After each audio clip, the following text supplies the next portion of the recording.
Hello hello hello guys, welcome back. आ गए हैं अपन लेक्चर नंबर 8 के साथ में। जी हाँ। और लेक्चर नंबर 8 आप लोगों के सामने है। अच्छा, एक मैं चीज़ बता देता हूँ छोटी सी लेक्चर को शुरू करने से पहले। जो लेक्चर 7 था ना अपना, उसके अंदर थोड़ा सा कॉपीराइटेड कंटेंट मैंने प्ले किया हुआ था, तो उसकी वजह से क्या हो रहा था, वो यूट्यूब पे अपलोड नहीं हो रहा था। यूट्यूब पे जो है वीडियो ब्लॉक हो जा रही थी, तो मेरे को क्या करना पड़ा, मेरे को गूगल ड्राइव पे उसको अपलोड करना पड़ा। तो मैंने गूगल ड्राइव पे उसको अपलोड किया हुआ है। तो लेक्चर 7 का जो लिंक रहेगा वो मैंने एक अलग से वीडियो बना करके यूट्यूब पर डाला था कि लेक्चर 7 आपको गूगल ड्राइव पे मिलेगा। तो उसके डिस्क्रिप्शन में आपको जो है लेक्चर 7 का लिंक मिल जाएगा। ये लेक्चर 8 के डिस्क्रिप्शन में भी मैं लेक्चर 7 का लिंक डाल देता हूँ, क्योंकि उसको यूट्यूब पे मैं अपलोड नहीं कर पा रहा था। मैंने किया था उसको अपलोड, लेकिन वो किसी को विजिबल नहीं हो रहा था, दिख नहीं रहा था, क्योंकि वो ब्लॉक कर दे रहा था यूट्यूब, क्योंकि उसके अंदर कॉपीराइटेड कंटेंट था ना, तो वो चल नहीं रहा था। तो इसके लिए मैंने क्या किया, उसको गूगल ड्राइव पे अपलोड किया। गूगल ड्राइव का लिंक टेलीग्राम पे भी मैंने डाला, और एक अलग से वीडियो बना करके मैंने यूट्यूब पर डाला कि भाई लेक्चर 7 तुमको गूगल ड्राइव पे मिलेगा। तो उसका लिंक उसके डिस्क्रिप्शन में भी है वो वीडियो के। अब उन्हें लेक्चर 8 के वीडियो के लेक्चर 8 के नीचे भी अपन जो है क्या करेंगे, लेक्चर 7 का जो है लिंक डाल देंगे, तो ताकि तुम लोग को पता जो है कोई भी दिक्कत ना हो लेक्चर 7 देखने के लिए। बिकॉज लेक्चर 7 इंपॉर्टेंट है, उसके अंदर अपन ने चैप्टर 2 का बेस बनाया हुआ है। ठीक है, चैप्टर 2 का मैंने इंट्रोडक्शन दिया हुआ है उसके अंदर, और चैप्टर 2 का इंट्रोडक्शन मैंने नहीं दिया है, स्पेशल गेस्ट आए थे हमारे नट्टू काका, बागा और जेठालाल। इन तीनों ने जो है अपने को जो है चैप्टर 2 का जो है थोड़ा सा हमारा बेस बनाने में हेल्प किया है। ठीक है, तो इंट्रोडक्शन उसके अंदर अपन ने कवर किया है चैप्टर 2 का, और थोड़ा सा जो है बेसिक्स उसके कवर किए हुए, बेस बनाया हुआ है अपना। आज जो है हम लोग थोड़ा सा आगे बढ़ेंगे हमारे चैप्टर 2 के अंदर, और जाएंगे issues to consider for strategic analysis. अगर कल आपको याद रहेगा तो अपन ने समझा था कि यार अपन जो है क्या कर रहे हैं, एक्सटर्नल इन्वायरमेंट का जो है एनालिसिस कर रहे हैं। एक्सटर्नल इन्वायरमेंट के अंदर अपने क्या क्या स्ट्रेंथ्स होंगे, क्या क्या अपॉर्चुनिटीज़ अपने पास एक्सटर्नल इन्वायरमेंट के अंदर प्रेजेंट होगी, क्या क्या वीकनेसेस होंगे हमारे, जिनको अपने को ऑफसेट करना पड़ेगा, क्या क्या थ्रेट्स हमको जो है आने वाले टाइम में जो है एक्सटर्नल इन्वायरमेंट में जो है अपने को फेस करने को मिलने वाले। तो ये सारी चीज़ें अपन ने देखा था। बेसिकली अपन ने एक्सटर्नल इन्वायरमेंट का जो है, एक्सटर्नल इन्वायरमेंट पे अपन ने अपना स्वॉट एनालिसिस करना। ऑर्गेनाइजेशन ने एक्सटर्नल इन्वायरमेंट के अंदर क्या उसके स्ट्रेंथ्स बनते हैं, क्या उसकी अपॉर्चुनिटीज़ बनती है, क्या उसके वीकनेसेस है, क्या उसके थ्रेट्स है, वो उसको जो है एनालाइज करना है, वो उसको जो है एग्जामिन करना है। ठीक है, तो स्ट्रैटेजिक एनालिसिस बेसिकली कुछ नहीं है। आप लोग जो है आपके ऑर्गेनाइजेशन का बेसिकली स्वॉट एनालिसिस कर रहे हो, अपना इन्वायरमेंट का स्कैनिंग कर रहे हो, इन्वायरमेंट को देख रहे हो, इन्वायरमेंट के अंदर क्या क्या चीज़ें हैं जो कि अपने को दिक्कत दे सकती है, उनको आप समझ रहे हो, है ना। और आपको ये जो समझने के तरीके ये अलग अलग होते हैं, किनका कोई फॉर्मल तरीका होता है, किनका इनफॉर्मल तरीका होता है। अब जैसे कि कल अपन ने देखा था एग्जाम्पल, ठीक है, गड़ा इलेक्ट्रॉनिक्स का अपन ने एग्जाम्पल देखा। गड़ा इलेक्ट्रॉनिक्स, नट्टू काका और बागा ने क्या किया, इन्वायरमेंट का स्कैनिंग किया। इन्वायरमेंट का स्कैनिंग करके उनको पता चला कि यार एफडीआई आने वाला है, फॉरेन डायरेक्ट इन्वेस्टमेंट आने वाला है, तो अपने जो गड़ा इलेक्ट्रॉनिक्स है उसको खतरा है। ठीक है, नए नए इलेक्ट्रॉनिक्स की दुकानें खुलेगी, ठीक है ना, नए नए जो है आपके कंपटीटर आएंगे, वो लोग अच्छे अच्छे क्वांटिटी में जो है अपना माल खरीदेंगे, बड़े बड़े बल्क में माल उठाएंगे, है ना, तो उनको माल सस्ते में पड़ेगा, वो लोग माल सस्ते में बेचेंगे। ठीक है, तो नट्टू आगा ने यहाँ पे जो है एक थ्रेड जो है एनालाइज किया। थ्रेड जो है उन्होंने जो है अपना जो है एक्सटर्नल एनवायरनमेंट को स्कैन करके अच्छे से जो है एक थ्रेड को ढूंढ के निकाला। जेठालाल ने उसके काउंटर में उनको बताया कि भाई अपना जो अपना इसके अगेंस्ट अपना प्लान क्या रहेगा, अपने क्या स्ट्रेंथ्स रहेंगे, अपने पास अपॉर्चुनिटीज़ क्या आने वाली है इसके वजह से। तो जेठालाल ने अपने स्ट्रेंथ्स बताया कि भाई अपने पास कस्टमर लॉयल्टी अपना एक स्ट्रेंथ है। ठीक है, कस्टमर अपने प्रति लॉयल है, वो बाजू की दुकान में जाता है, रेट पूछ के आता है, लेकिन खरीदता अपने यहाँ से। ठीक है, उसने एक ये एग्जांपल दिया, एक अपना स्ट्रेंथ बताया उसने। ठीक है, उसने अपॉर्चुनिटी बताई कि भाई अगर बड़े क्वांटिटी में वो लोग माल उठाएंगे, बल्क क्वांटिटी में वो लोग माल उठाएंगे, तो बल्क क्वांटिटी में अक्सर ये होता है कि आपके बहुत सारे पीसेस जो है ख़राब भी निकलते। तो अगर उनके पीसेस ख़राब निकलना शुरू हो गए तो उनका नाम ख़राब होगा, और लोग अपने पास से आके फिर माल खरीदेंगे। तो अपने को एक अपॉर्चुनिटी भी है उससे, है ना, कंपटीशन बढ़ेगा तो एक हेल्दी कंपटीशन होगा, तो अपने को भी जो है अपना जो है ना अपने अपने को भी मोटिवेशन मिलेगा कि अपन ने और मेहनत करना चाहिए।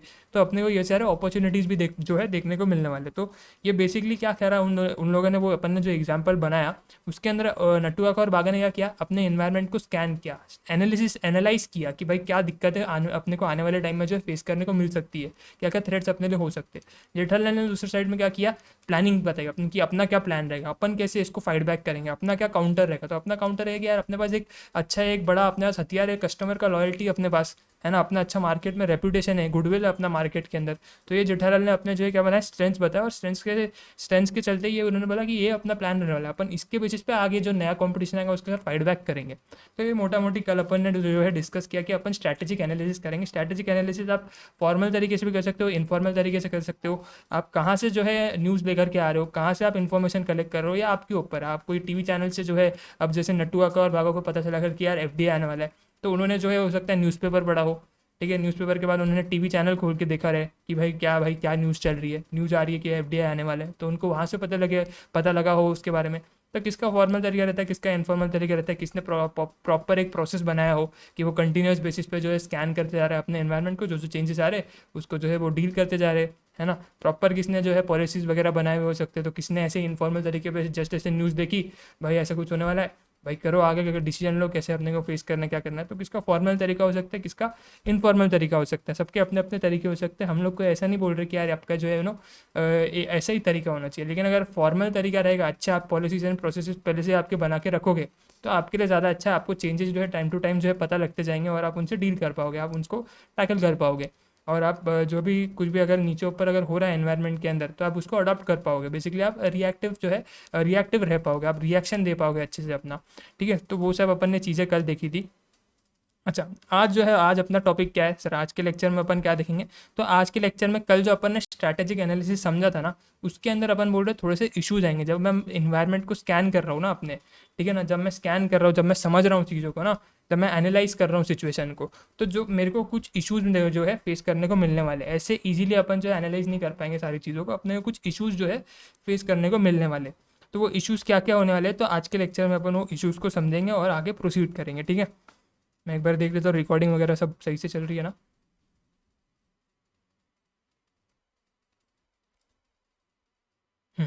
Everything is good. आ जाओ। सबसे पहला इशू क्या बोलता है सर, देखते हैं। सबसे पहला इशू जो वो बोल रहा है कि स्ट्रैटेजी जो है ना over a period of time evolve होती है, ठीक है। अपन ने जो है डे वन पे जो है एक स्ट्रैटेजी बनाया, ठीक है, कि अपन जो है ऐसे ऐसे काम करेंगे, ऐसे ऐसे आगे प्रोसीड करेंगे। से फॉर एग्जांपल अपन अपना एग्जांपल लेते, अपन जब फाउंडेशन पास हुए, है ना, इंटरमीडिएट के अंदर आए, तो अपन ने स्ट्रैटेजी बनाया कि भाई अपन जो है लेक्चर वगैरह का जो है घर पे बैठ के करेंगे। पहले तो अपने सामने ये था कि यार फेस टू फेस जाना है ना, पुणे पुणे जाना है, फेस टू फेस जाना है, कि घर पे बैठ के ऑनलाइन लेक्चर करना है, या फिर आसपास में अगर कोई अच्छे क्लासेस है तो वो सब ज्वाइन करना है, नहीं करना है अपने को। वो बैठ के अपन ने पहले डिसीजन लिया। डिसीजन लेने के बाद अपन ने जो है फिर फाइनली से for example majority of the बच्चे क्या करते हैं, घर पे बैठ के जो है लेक्चर्स करते हैं, मैंने भी वही किया।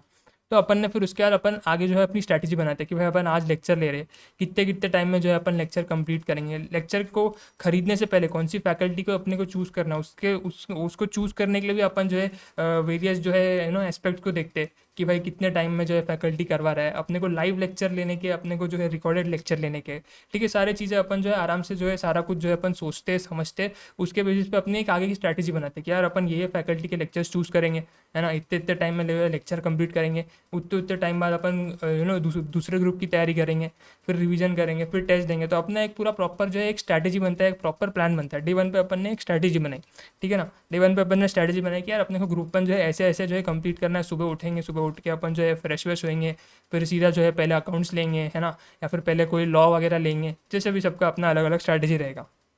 तो आपने स्ट्रैटेजी बनाई, लेकिन जरा आपको जब पता चला कि यार जैसे जैसे दिन दिन जो है आगे बढ़ते गए, वैसे वैसे आपको पता चला कि यार मैं जो है कंसिस्टेंट नहीं रह पा रहा हूँ, ठीक है ना। थोड़ा बहुत सिचुएशंस आ रही है, थोड़ी बहुत चीज़ें नीचे ऊपर रह रही है, मेरे को थोड़ा सा बैकलॉग आ रहा है। तो जब जब ऐसी सिचुएशन आती है, थोड़ा बहुत नीचे जो है चेंजेस वगैरह होते, तो आपको क्या करना पड़ता है, आपकी स्ट्रैटेजी को आपको मॉडिफाई करना पड़ता है कि यार मैं जो स्ट्रैटेजी सोच के समझ के चल रहा था वो अब वर्क नहीं कर पा रहा है। चीज़ें जो है मेरे आसपास बदल रही है, तो मेरे को मेरी स्ट्रैटेजी को भी जो है क्या करना पड़ेगा, मेरे स्ट्रैटेजी को भी थोड़ा सा बदलना पड़ेगा। तो पहला इशू यही आता है स्ट्रैटेजिक एनालिसिस के अंदर में कि आपकी स्ट्रैटेजी है ना over a period of time evolve करती है, ठीक है। हमने समझा है ऊपर, कल के लेक्चर में भी अपन ने डिस्कस किया कि जो स्ट्रैटेजिक एनालिसिस है ना, स्ट्रैटेजिक एनालिसिस वो ऐसा नहीं है कि भाई आप एक या 2 दिन करोगे, 3 दिन करोगे, 4 दिन करोगे, हफ्ता महीना भर साल भर करोगे, उसके बाद छोड़ दोगे, ऐसा नहीं है सर। स्ट्रैटेजिक एनालिसिस एक कंटिन्यूस प्रोसेस है, आपको कंटिन्यूस बेसिस पे जो है स्ट्रैटेजिक एनालिसिस जो है आपको करते रहना है। स्ट्रैटेजिक एनालिसिस आपको कंटिन्यू बेसिस पे क्यों करना है, क्योंकि आपकी स्ट्रैटेजी जो है over a period of time evolve होती है आपकी। ऐसा नहीं है कि आपने एक ही गिवन सेट ऑफ स्ट्रैटेजी जो है लेकर के आप चल रहे हो, ऐसा नहीं। अगर वैसा होता तो ठीक है, शायद आप कंटिन्यूस बेसिस पे जो है स्ट्रैटेजिक एनालिसिस नहीं करते, कंटिन्यूस बेसिस पे आप एनालाइज नहीं करते कि यार जो मैंने स्ट्रैटेजी जो है अपनाई है, क्या वो स्ट्रैटेजी मेरे लिए आज भी काम कर रही है, क्या वो मेरी स्ट्रैटेजी आगे भी काम करेगी। ये सब देखने के लिए अपने को क्या करना पड़ेगा, ये सब अपन देख क्यों रहे हैं, ये सब देख अपन इसके लिए रहे क्योंकि अपनी स्ट्रैटेजी जो है over a period of time evolve होती है। वो ऐसा नहीं है कि यार एक फिक्स स्ट्रैटेजी आपने पहले डे वन पे एक स्ट्रैटेजी बना दी, अब आपको जो स्ट्रैटेजी को चेंज ही नहीं करना, नहीं ऐसा नहीं। स्ट्रैटेजी के अंदर ये दिक्कत आता है कि यार आपको उसको over a period of time वो इवॉल्व होती है, over a period of time changes आते हैं, आपको स्ट्रैटेजी को मॉडिफाई करना पड़ता है, उसको अपडेट करना पड़ता है। उसकी वजह से आपको जो है बार बार आपके एनालिसिस करते रहने पड़ते हैं। अब ऐसा नहीं कि एक बार आपने एनालाइज कर दिया खत्म, को हो गया भाई, स्ट्रैटेजी तो एक ही है ना, कोई चेंजेस उसके अंदर किए नहीं तो मैं वापस एनालाइज क्यों करूँ, ऐसा नहीं है ना। लेकिन स्ट्रैटेजी के अंदर आप चेंजेस कर रहे हो, जैसे जैसे आपका इन्वायरमेंट में चेंज आता है, जैसे जैसे आपकी सराउंडिंग सर्कमस्टेंसेस बदलते हैं, वैसे वैसे आपकी स्ट्रैटेजी भी बदलती है, वैसे वैसे आपकी स्ट्रैटेजी को भी आपको अपडेट करना पड़ता है, मॉडिफाई करना पड़ता है। तो इसके लिए आपको जो है टाइम टू टाइम जो है इसका स्ट्रैटेजिक एनालिसिस भी जो है करना पड़ता है। तो एक इशू जब अपन स्ट्रैटेजिक एनालिसिस करते हैं तो ये आता है अपने लिए कि अपनी स्ट्रैटेजी जो है over the period of time evolve होती है। देखते हैं क्या बोलते हैं सर ये लोग, each strategic decision must balance the different factors that impact and constraint strategy. ठीक है, हर एक जो स्ट्रैटेजी का आप डिसीजन लेते हो, ठीक है ना, वो आपके जो है डिफरेंट फैक्टर्स है, उनको आपको जो है अच्छे से बैलेंस करके चलना। जितने भी आपके पास डिफरेंट फैक्टर्स आते हैं, ठीक है, इंटरनल फैक्टर्स हो गए, एक्सटर्नल फैक्टर्स हो गए, जितने भी आपके फैक्टर्स है वो सारे फैक्टर्स को आपको जो क्या करना है, बैलेंस करके चलना है। That impact and constraint strategy, जो कि आपकी स्ट्रैटेजी पे इम्पैक्ट डाल सकते हैं, जो भी फैक्टर्स है आपके इंटरनल के अंदर, आपके इंटरनल फैक्टर्स के अंदर आपके जो एम्प्लॉय लोग हो गए, है ना, आपका जो वर्किंग इन्वायरमेंट हो गया, अंदर का वर्क कल्चर हो गया आपका, वो सारी चीज़ें आपके इंटरनली जो है इम्पैक्ट डाल सकते हैं स्ट्रैटेजी के ऊपर।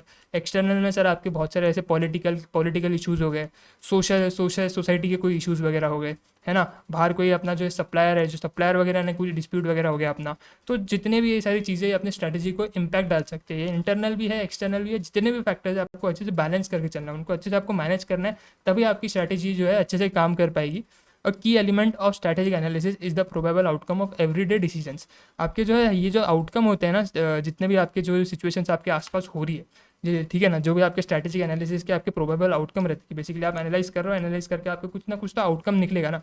तो आउटकम जो है आपके एवरीडे डिसीजंस की वजह से निकलता है, जो जो आप एवरीडे डिसीजन ले रहे हो, ठीक है ना, राइट फ्रॉम कि यार मेरे को किसके साथ धंधा करना है, किसके साथ मेरे को पार्टनरशिप में एंटर करना है ना, किसको मेरे को माल बेचना है, किससे मेरे को माल खरीदना है, जो भी आप एवरीडे के डिसीजन लेते हो, ठीक है, वो सारे डिसीजन जो है क्या करते हैं, उस सारे डिसीजन आपके जो है आउटकम होते हैं आपके स्ट्रैटेजिक एनालिसिस के। A current strategy is the result of several little choices taken over a protracted period of time। आपका जो एक करंट स्ट्रैटेजी रहता है ना, वो आपके सेवरल लिटल चॉइसेस से जो है आया हुआ है। जो जो आपने छोटे छोटे choices over the period of time किए हुए ना, जो जो आपने छोटे छोटे choices over the period of time लिए हुए ना, उससे जो है आपका जाकर के जो है स्ट्रैटेजी बनता है ना, उससे जाकर के आपका जो है स्ट्रैटेजी बनता है। जो जो छोटे छोटे आपने चॉइसेस लिए हुए समय समय पे, ठीक है ना, जैसे कि अभी जो है अपन जब फाउंडेशन में थे, तो हो सकता है कि इसके मल्टीपल फाउंडेशन में अटेम्प्ट लगे हुए हो, है ना, हो सकता है कि जैसे कि मेरे भी फाउंडेशन में अटेम्प्ट लगे हुए। तो जो है अपने को जो है जैसे अपन ने सीखा, जो जो जो अपनी लर्निंग्स रही है, जो जो डिसीजन अपन ने टाइम पे लिए हुए, उसके बेसिस पे अपन जो है आगे स्ट्रैटेजी जो है अपने डेवलप करते। ठीक है, जैसे फॉर एग्जांपल आप जब नए नए आए थे फाउंडेशन के अंदर थे, तब आपकी स्ट्रैटेजी कुछ और थी, फिर आपने कुछ डिसीजंस लिए, ठीक है, कुछ आपके एक्सपीरियंसेस रहे, अच्छे बुरे वगैरह जो भी रहे, उससे बेसिस में आपने सीखा और उसके बेसिस पे आपने आगे इंटरमीडिएट के लिए स्ट्रैटेजी बनाया, है ना। आज आप इंटरमीडिएट पे हो, आज आप इंटरमीडिएट के अंदर सीख रहे हो, समझ रहे हो, डेली बेसिस पे कुछ ना कुछ सब डिसीजन ले रहे हो। कल जाकर के आप फाइनल में जाओगे तो आप फाइनल के लिए जो है उसके लिए जो है स्ट्रैटेजीज बनाओगे, है ना। फाइनल में जो चीज़ें आप सीखोगे, उसके बाद जब आप प्रैक्टिस वगैरह जाते हो, फिर जॉब वगैरह के लिए जाते हो, तो उसके लिए आप स्ट्रैटेजीज बनाओगे अपने, जो आपने फाइनल में डिसीजंस लिए रहेंगे, जो आपने आर्टिकलशिप्स में डिसीजन लिए रहेंगे। तो जितने भी आप छोटे छोटे डिसीजन लेते हो समय समय पे, उसके बेसिस पे जो है आपके आगे जाकर के स्ट्रैटेजी जो है बनती है sir, taken over a protracted period of time.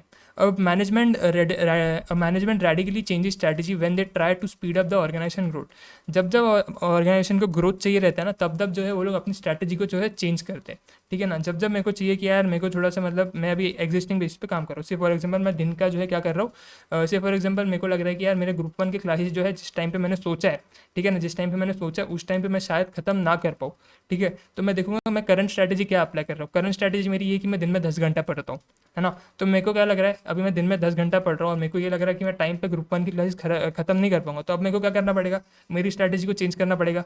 मेरे को 10 के बदले 12 घंटा 14 घंटा पढ़ना पड़ेगा, तब जाकर के मैं मेरे ग्रुप 1 की क्लासेस जो है टाइम पे खत्म कर पाऊंगा। या फिर मैं ऐसा सोच रहा हूँ कि यार जिस टाइम पे मैं ग्रुप 1 की क्लासेस खत्म करना चाह रहा हूँ ना, मैं उसी टाइम पे खत्म कर रहा हूँ, लेकिन अभी मेरी इच्छा है कि मैं उससे भी पहले खत्म कर दूँ, ताकि मेरे पास रिवीजन के लिए और ज़्यादा टाइम बचे, ठीक है ना। तो मेरे को क्या करना पड़ेगा, अगेन मेरी स्ट्रैटेजी को बदलना पड़ेगा। अपना जो पढ़ने का समय है उसको मेरे को बढ़ाना पड़ेगा, पढ़ने का जो टाइम है उसको मेरे को बढ़ाना पड़ेगा। वैसे ऑर्गेनाइजेशन के लिए होता है कि ऑर्गेनाइजेशन एग्जिस्टिंग, मान लो एग्जिस्टिंग सेल्स लेवल पे काम कर रही है, कि भाई एग्जिस्टिंग उसका जो है इतना इतना सेल्स लेवल है। जैसे फॉर एग्जांपल उसका जो है टारगेट है कि यार उसको जो है मान लो रिलायंस इंडस्ट्री जो है आज की डेट पे जो है मान लो 50,000 करोड़ का जो है सेल कर रही है, ठीक है। लेकिन रिलायंस इंडस्ट्री को चाहिए कि यार 50,000 करोड़ अपने लिए कुछ नहीं है, 50,000 करोड़ अपने लिए कुछ नहीं है, अपने को जो है ना क्या करना है, अपने को 80,000 करोड़ का जो है सेल करना है, अपने को 80,000 करोड़ का जो है अपने को टर्नओवर चाहिए। अपन अभी 50 कर रहे हैं, अपने को 80,000 करोड़ का जो है टर्नओवर करना है। यानी कि उसको बेसिकली वो क्या कर रहा है, वो देख रहा है कि यार मेरे को और ज़्यादा ग्रोथ चाहिए। जब जब उसको जो है ऐसा सिचुएशन आएगा ना कि उसको ग्रोथ चाहिए रहेगा, उसको और भी ज़्यादा ग्रोथ चाहिए रहेगा, जो भी उसकी एग्जिस्टिंग ग्रोथ है उससे, तो अपनी स्ट्रैटेजी को बदलेगा, ठीक है ना, वो अपने स्ट्रैटेजी के अंदर अच्छे खासे एग्रेसिव मॉडिफिकेशन करेगा जिससे उसको जो है ग्रोथ जो है मिल सके। ठीक है, तो रिलायंस इंडस्ट्री भी ऐसी सिचुएशन में क्या करेगा, अपने स्ट्रैटेजी में मॉडिफाई करेगा ताकि वो जो अपना जो सेल्स जो वो एक्सपेक्ट कर रहा है, ठीक है ना, उससे भी ज़्यादा उसको जो सेल्स चाहिए ना, उसके लिए वो जो है क्या कर पाएगा, मेहनत कर पाएगा। और उसके लिए उसको जो अचीव करना है उसको वो सेल, तो उसको अपने स्ट्रैटेजी को चेंज करना पड़ेगा। 50,000 उसका धंधा चल रहा है, 50,000 करोड़ का उसका धंधा चल रहा है, उसको 80,000 करोड़ का धंधा करना है, तो उसको जो है उसके लिए क्या करना पड़ेगा, अपनी स्ट्रैटेजी को थोड़ा बहुत चेंज करना पड़ेगा। अक्सर जो है हर एक ऑर्गेनाइजेशन ऐसे ही करते हैं जब तक उनको ग्रोथ चाहिए रहता है। Strategy is influenced by experience but it has to be updated when the results become clear. Strategy जो है आपके एक्सपीरियंस के द्वारा जो है इन्फ्लुएंस की जाती है, जैसे कि मैंने आपको बताया इन्फ्लुएंस हुई जाती है। जैसे कि मैंने आपको बताया कि फाउंडेशन में जब अपन थे, ठीक है, फाउंडेशन के अंदर अपन ने कुछ डिसीजंस लिए जिसकी वजह से अपने को जो है हो सकता है कुछ अच्छी चीज़ अपने साथ हुई हो, कुछ बुरी चीज़ अपने से हुई हो, बुरी चीज़ अपने साथ हुई हो, तो वो अपना एक एक्सपीरियंस रहता है। उसके बेसिस पे अपन आगे फर्दर लेवल पे जो है फर्दर जो है नेक्स्ट स्टेज के लिए जो अपन स्ट्रैटेजी बनाते हैं। तो वही एक्सपीरियंस के वजह से अपनी जो है स्ट्रैटेजी जो है इन्फ्लुएंस रहती है कि क्या अपना एक्सपीरियंस है, कैसा पास्ट में अपना परफॉर्मेंस रहा है, ठीक है ना, क्या क्या सिचुएशंस आपको पास्ट में देखने को मिली है। तो आपके एक्सपीरियंस से जो है आपकी स्ट्रैटेजी जो है बहुत हद तक जो है इन्फ्लुएंस होती है। But it has to be updated when the results become clear. लेकिन आपको स्ट्रैटेजी को अपना अपडेट भी करना पड़ेगा। जब आपने शुरू में स्ट्रैटेजी बनाई थी तो आपने एक प्रिडिक्शन करके बनाई थी, आपका एक्सपीरियंस था, आपको जो है अच्छा खासा एक्सपीरियंस था, तो आपने एस्टिमेट किया था कि भाई फ्यूचर में जाकर के ऐसे ऐसे जो है चीज़ें होएगी, अपन जो है उसके लिए आज जो है ऐसी स्ट्रैटेजी बनाते हैं। लेकिन जब आप फ्यूचर में पहुँचोगे तो आप आज आप प्रेजेंट में हो, प्रेजेंट में आप फ्यूचर को देख के स्ट्रैटेजी बना रहे हो। लेकिन जब आप फ्यूचर में पहुँच जाओगे तो फ्यूचर में जो आपने पहले सोचा था कि ये भाई ऐसे ऐसे सिचुएशंस बनेगी, क्या वो वैसी वैसी सिचुएशंस आज बनी? अगर नहीं बनी तो अपनी स्ट्रैटेजी को अपडेट करो। हाँ, अगर आपकी बनी, आपका प्रेडिक्शन सही हुआ, तो आप आगे फर्दर प्रोसीड करो ना, फर्दर कंटिन्यू करो, कोई टेंशन की बात नहीं है ना। आपने सोचा क्या, से फॉर एग्जांपल यहाँ पे भी अपन एग्जांपल लेते हैं। से फॉर एग्जांपल जो है आपका जो है आप रिलायंस इंडस्ट्रीज हो, आप रिलायंस इंडस्ट्रीज को जो है चला लो, तो कॉर्पोरेट लेवल मैनेजमेंट जो था, कॉर्पोरेट लेवल जो मैनेजर था, उसने सोचा कि भाई फ्यूचर में जाकर के जो है अपना जो है फ्यूचर में जाकर के अपना जो कंपटीशन है वो जो है इतना अच्छा कंपटीशन अपने को नहीं रहेगा, एकदम थोड़ा बहुत एकदम हल्का फुल्का कंपटीशन रहेगा। जैसे कि आज आप देख सकते हो टेलीकॉम इंडस्ट्री के अंदर अगर अपन जियो के पॉइंट ऑफ व्यू से बात करें, तो जियो के पॉइंट ऑफ व्यू से अगर बात करें अपन, रिलायंस जियो के पॉइंट ऑफ व्यू से अगर अपन बात करें, तो अपना टेलीकॉम इंडस्ट्री में आज के डेट में कुछ इतना कुछ खास कंपटीशन बचा ही नहीं है। तीन चार अपने जो है ये अपने ऑर्गेनाइजेशन बची है, वोडाफोन आइडिया है, एयरटेल है, फिर अपना रिलायंस जियो है, बीएसएनएल है। बीएसएनएल तो भाई मतलब बीएसएनएल एकदम साइड का है, उसको तो गिनो ना गिनो एक बराबर है। और एक दो अगर छोटे मोटे कोई ऑर्गेनाइजेशन होंगे तो होंगे, मेरे को पता नहीं है, मेरे ख्याल से है। और एक दो ऑर्गेनाइजेशन मेरे ख्याल से है जो कि टेलीकॉम इंडस्ट्री में आज भी ऑपरेट करते हैं, ठीक है। मेरे ख्याल से पाँच टोटल 4 से 5 कुछ थे, दो मेरे को ऑर्गेनाइजेशन के नाम याद नहीं आ रहे शायद से, बट ये मोटा मोटी ये 3-4 ऑर्गेनाइजेशन ही है। तो आज के डेट में आप देख रहे हो कि कंपटीशन जो है कुछ खास कंपटीशन जो है बचा नहीं है इस इंडस्ट्री में। तो जियो भी क्या एक्सपेक्ट कर रहा है, जियो का भी एक्सपीरियंस जैसा अभी तक का रहा है वो यही रहा है कि भाई कंपटीशन जो है इतना जो है आने वाले टाइम में जो है आने वाला नहीं है। तो उन्होंने उसके बेसिस पे जो है एक अपनी एक स्ट्रैटेजी बनाई, ठीक है। जब वो उन्होंने थोड़ा टाइम बीत गया, जब वो फ्यूचर में पहुंचे, तो जो उनका एक्सपीरियंस था, जो वो लोग एक्सपेक्ट कर रहे थे कि भाई कंपटीशन नहीं होगा, वैसा नहीं हुआ। कंपटीशन मार्केट के अंदर आ गया, हो सकते 3-4 नई ऑर्गेनाइजेशन जो है मार्केट के अंदर आ गई, टेलीकॉम सेक्टर के अंदर आ गई। तो उनका जो एस्टिमेशन था, उनका जो प्रेडिक्शन था, जो उन्होंने स्ट्रैटेजी बनाई थी अपने एक्सपीरियंस के बेसिस पे, ठीक है, वो स्ट्रैटेजी अभी वर्क करेगी नहीं। तो आपको क्या करना पड़ेगा, फाइनली अभी आपको अपने स्ट्रैटेजी को क्या करना पड़ेगा, मॉडिफाई करना पड़ेगा ना। इसके वजह से आपको दोबारा से सारी चीज़ें एनालाइज करनी पड़ेगी, दोबारा से आपको इन्वायरमेंट की स्कैनिंग करनी पड़ेगी, दोबारा से आपको जो है सारा चीज़ें जो है सारा जो प्रोसीजर है वो दोबारा से आपको करना पड़ेगा।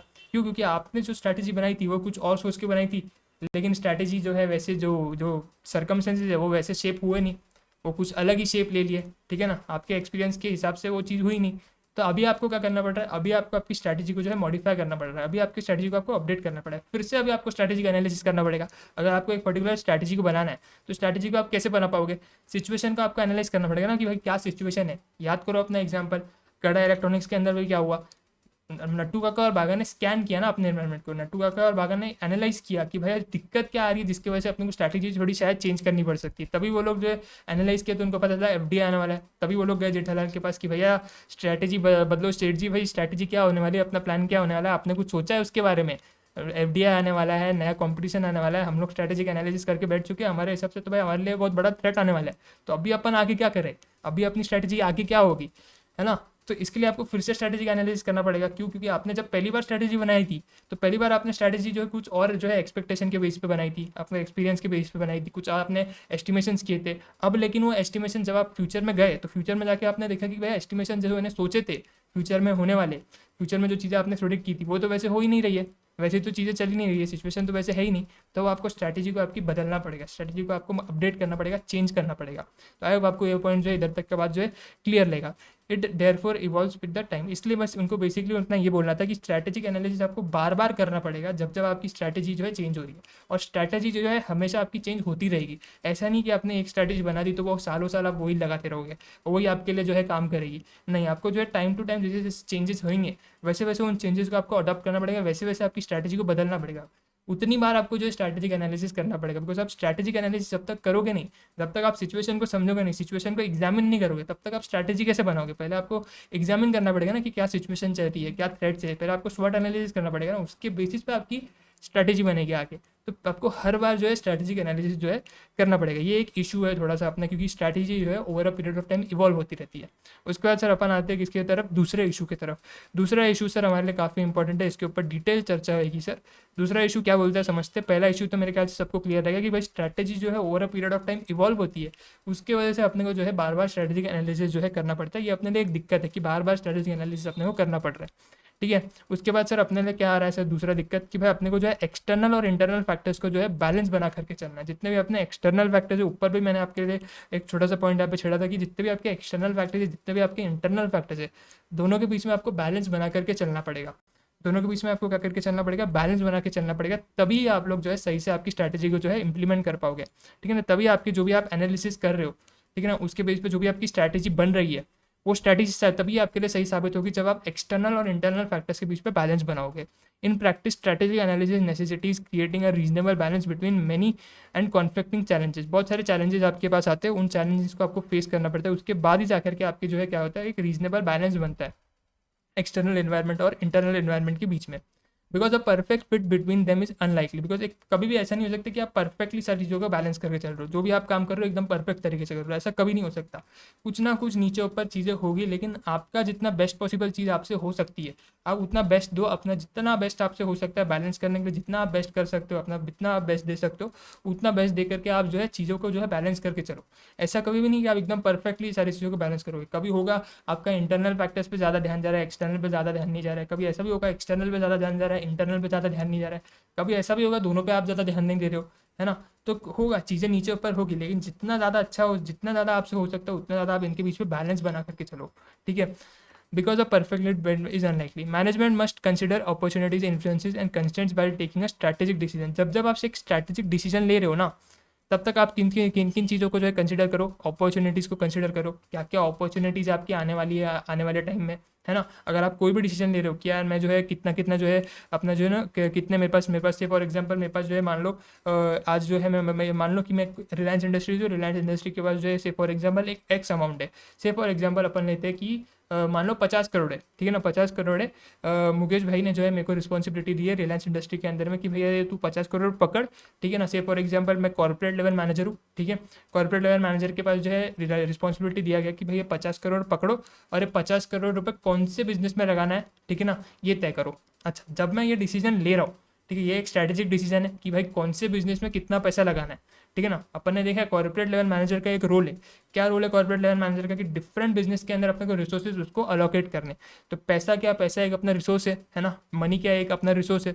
तो इस रिसोर्स को मेरे को मेरे जो डिफरेंट बिजनेस है उस पर जो है मेरे को क्या करना है, अलोकेट करना है। तो मैं जब ये डिसीजन लूँगा तो मैं काफ़ी सारी चीज़ें जो है ध्यान में रखूँगा, काफ़ी सारी चीज़ें मेरे को देखनी पड़ेगी, है ना, कि भैया मेरे को कौन से बिजनेस में इन्वेस्ट करना है। तो मैं सारी चीज़ें जो है अच्छे से देखूंगा। पहले मैं देखूंगा भाई कौन से बिजनेस में ज़्यादा अपॉर्चुनिटी मेरे को मिलने वाली है, कौन से बिजनेस में मेरे को ज़्यादा अपॉर्चुनिटी मिलने वाली है, ठीक है। रिलायंस की अगर अपन बात करें, टेलीकॉम में है, रिलायंस रिटेल में है ना, रिटेल वाले सेगमेंट में है रिलायंस डिजिटल है ना। तो उसके काफ़ी सारे अलग अलग बिजनेसेस है। मेरे ख्याल से ऑयल इंडस्ट्रीज में भी है, ऑयल एंड नेचुरल गैस में भी है रिलायंस, है ना। तो उसके मल्टीपल बिजनेसेस है, मल्टीपल बिजनेस के अंदर जो है अभी कॉर्पोरेट लेवल मैनेजर को पैसा इन्वेस्ट करना है। तो वो क्या देखेगा, वो देखेगा कौन से बिजनेस में सबसे ज़्यादा अपॉर्चुनिटी उसको मिलने वाली है ना। कौन से बिजनेस के अंदर जो है कौन सा बिजनेस जो है कौन से बिजनेस में ज़्यादा इन्फ्लुएंस पड़ता है एक्सटर्नल फैक्टर्स का, इंटरनल फैक्टर्स का, है ना। कौन सा ज़्यादा बिजनेस जो है जल्दी जो है इन्फ्लुएंस हो जाता है किसी भी फैक्टर की वजह से, है ना। जो भी आपका बिजनेस ज़्यादा जल्दी इन्फ्लुएंस हो रहा है आपके किसी भी फैक्टर से, चाहे वो एक्सटर्नल हो इंटरनल हो, है ना। तो अपने लिए जो है थोड़ी सी वो दिक्कत वाली बात है, जो सबसे ज़्यादा कम इन्फ्लुएंस हो कम है वहाँ पर जो है मेरा पैसा इन्वेस्ट करने को देखूँगा। जहाँ पे सबसे ज़्यादा अपॉर्चुनिटीज़ होगी मैं वहाँ पे ज़्यादा जो है पैसा इन्वेस्ट करने को देखूँगा, ठीक है ना। जहाँ पे सबसे कम कंस्ट्रेंट्स होंगे, ठीक है ना, सबसे कम रिस्ट्रिक्शन रहेंगे। जहाँ पे पहले से मेरे को पता है कि यार वो बिजनेस थोड़ा जो है इतना अच्छा नहीं करता है, उसके पास रिसोर्सेज थोड़े से लिमिटेड रहते हैं, है ना, अगर अपन ने उधर पैसा ज़्यादा डाला भी तो भी उसके अंदर इतना रिटर्न आता नहीं है ना, तो मैं वैसे वाले बिजनेस में पैसा इन्वेस्ट करूंगा नहीं करूंगा। तो जब जब आप डिसीजन लो, कोई भी डिसीजन लो ना, उससे पहले आप ये समझो कि भाई क्या अपॉर्चुनिटीज़ आपको मिलने वाली है, क्या इन्फ्लुएंसेस होने वाले हैं, क्या आपके पास ऊपर इन्फ्लुएंस होगा नहीं होगा, होगा तो कितने एक्सटेंट तक का इन्फ्लुएंस होगा, एक्सटर्नल फैक्टर्स का ज़्यादा इन्फ्लुएंस होगा, इंटरनल फैक्टर्स का ज़्यादा इन्फ्लुएंस होगा। ये बात को समझो, क्या क्या कंस्ट्रेंट्स आपके पास होंगे, क्या क्या लिमिटेशंस आपके पास होंगे, है ना, क्या आपका स्कोप रहेगा, वो सारी चीज़ें आप देखो, उसके बाद ही आप जो है क्या करो, आपका जो है decision low. There are factors driving a decision, such as entering a new market. Concurrently, there exist constraints that limit the options, such as the presence of a large opponent. से फॉर एग्जांपल ये लोग भी example दे रहे हैं अपना एक तरीके से कि भाई अगर आप से फॉर एग्जांपल नई मार्केट के अंदर एंट्री ले रहे हो, से फॉर एग्जांपल अपने मुकेश भाई बोल रहे हैं कि यार अपन जो है एक नई मार्केट के अंदर एंट्री लेंगे, कौन से एरिया में जो है मुकेश भाई अभी तक नहीं है, तो से फॉर एग्जांपल रिलायंस की अभी तक गाड़ियाँ नहीं बनती है, तो मुकेश भाई बोल रहे हैं कि अपन एक काम करते हैं, अपन जो है रिलायंस मोटर्स बनाते हैं, है ना, अपन अपने जो अपनी मोटर्स बनानी शुरू करते, ठीक है, तो रिलायंस मोटर्स बनाते हैं। तो ये आप एक नई मार्केट के अंदर एंट्री ले रहे हो, तब जब आप नई मार्केट के अंदर एंट्री लेते हो तो आप सबसे पहले एक चीज़ क्या देखते हो कि भैया कंपटीशन कैसा है उस नई मार्केट के अंदर, मेरे जो अपोनेंट्स होने वाले हैं वो लोग कितने बड़े हैं, वो लोग कितने लार्ज स्केल पे ऑपरेट कर रहे हैं, मेरे को कितना टाइम लगेगा उस स्केल तक पहुंचने के लिए, जब तक मैं उनके एग्जिस्टिंग स्केल तक पहुंचूंगा तब तक वो कितने स्केल पे ऑपरेट कर रहे रहेंगे, है ना, तो वो भी तो अपना धंधा बंद करके तो नहीं बैठे, वो भी अपना धंधा बढ़ा रहे, ठीक है ना। मैं देख रहा हूँ आज की उनकी पोजीशन, और मैं उनकी आज की पोजीशन को टारगेट करने को जो है अज्यूम कर रहा हूँ कि मैं आज की उनकी पोजीशन जो है, से फॉर एग्जांपल अपना रिलायंस टाटा, अपन मोटर्स में आ रहे तो मोटर्स में अपना कंपटीशन क्या रहेगा, टाटा मोटर्स रहेगा, है ना, और भी बहुत सारे मोटर्स रहेंगे, बट मोटा मोटी अपन रिलायंस से फॉर एग्जांपल टाटा मोटर्स को अपना कंपटीटर समझ रहा है, एक बड़ा कंपटीटर समझ रहा है, तो टाटा मोटर्स का जो भी प्रेजेंट स्केल रहेगा, रिलायंस उसको जो है देखेगा कि वो प्रेजेंट स्केल को रिलायंस कितने टाइम में अचीव कर सकता है, तो वो सारे मल्टीपल चीज़ें देखेगा कि भाई आपका जो है ये क्या कितना बड़ा आपका अपोनेंट है, कितना टाइम अपने को लगेगा अपोनेंट जिस लेवल पर ऑपरेट कर रहा है उधर तक पहुंचने के लिए, मल्टीपल चीज़ें वो लोग जो है देखेंगे समझेंगे, उसके बाद ही जो है डिसीजन लेंगे। Concurrently, there exist constraints that limit the options, such as the presence of a large opponent. These limiting constraints will have various implications on the kind, degree, volume and significance of the impact. और ये जितने भी आपके factors है, जो भी आपके factors रहेंगे, जो भी आप डिसीजन लेते वक्त देखोगे, ये सारे कहीं ना कहीं आपके जो है कहीं ना कहीं आपको जो है इम्पैक्ट करने वाले हैं, ठीक है ना, कहीं ना कहीं आपके जो ऑपरेशंस को ये जो चीज़ें जो है वो इम्पैक्ट करने वाली है। कि ऐसे फॉर एग्जाम्पल अभी लार्ज अपोनेंट जो है ऑलरेडी उस मार्केट में प्रेजेंट है, फॉर एग्जाम्पल मैं टाटा मोटर्स है, ठीक है, अभी मैं रिलायंस मोटर्स बन के रिलायंस मोटर्स अगर रिलायंस अपनी लॉन्च करने वाली है, तो मोटर इंडस्ट्री में बाकी जो अपोनेंट रहेंगे वो क्या रिलायंस को ऐसे ही घुसने देंगे क्या, वो लोग भी तो रिलायंस के लिए दिक्कतें खड़ी करने की कोशिश करेंगे, है ना, अपने सप्लायर्स के साथ एकदम स्ट्रिक्ट कॉन्ट्रैक्ट बना लेंगे वो लोग भी कि भैया रिलायंस को जो है माल बेचने का नहीं तो मैं तुमसे माल लेना बंद कर दूंगा, मैं तुम्हारे इतने टाइम से माल ले रहा हूँ, इतने बल्क क्वांटिटी में माल ले रहा हूँ, रिलायंस तो अभी नया आने वाला है तो तुमसे थोड़ा उतने बल्क क्वांटिटी में माल लेगा जितने में मैं ले रहा हूँ, तो अपन सप्लायर्स के ऊपर प्रेशर बनाएंगे कि भाई रिलायंस को माल मत बेचो, है ना, तो अपन जो है अपने कस्टमर्स को जो है इन्फ्लुएंस करेंगे, कस्टमर्स अभी इतने टाइम से अपने से माल खरीद रहे तो उनकी कहीं ना कहीं अपनी ब्रांड लॉयल्टी बन गई रहेगी, है ना, तो अपने पास कहीं ना कहीं अपने पास भी जो है काफ़ी सारे जो है क्या रहेंगे, अपने पास भी काफ़ी सारे जो है चीज़ें रहेगी जो कि उनके एज अ बैरियर काम करेगी, जो जो नया एंट्री ले रहा है मार्केट के अंदर उसके लिए तो ये सारी चीज़ें क्या होगी एज अ बैरियर की तरह काम करेगी ना, वो अच्छे से एंट्री नहीं ले पाएगा अंदर, और अपने को उसकी एंट्री को रोकना है ना, अपन थोड़ा ना चाहते कि कॉम्पिटिशन आए, अपन तो चाहते हैं कॉम्पिटिशन जितना ज़्यादा दूर रहे उतना अपने लिए अच्छा है ना, तो ये सारी चीज़ें जो है कहीं ना कहीं आपके ऑर्गेनाइजेशन के ऑपरेशन के ऊपर जो है इम्पैक्ट जो है डालेगी।